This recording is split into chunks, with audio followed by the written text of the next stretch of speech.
In today's video, I'll teach you how to get Arby's coupon code. So first of all, what you have to do is launch open any browser of your choice. You can see over here, I've opened Google Chrome. So if you want to get the Arby's coupon codes, what you have to do is visit the websites and platforms that offers you the coupon codes of various stores. For that, what you can do is tap on the search bar. Now simply search for Arby's coupon codes.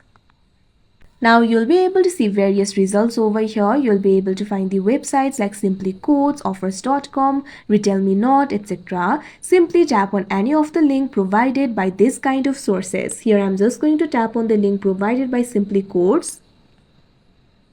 Now once you do that, in this interface, you'll be able to find various coupon codes. You'll be able to find the options like 18% off, 25% off, etc. You can simply tap on this option, Get Code. Now you can see over here, you'll be able to see the coupon code. If you tap on the option copy, this particular coupon code will be copied. Now you can use this coupon code whenever you're checking out in Arby's. So that is how you find Arby's coupon codes. I hope you found this video helpful. Thank you for watching.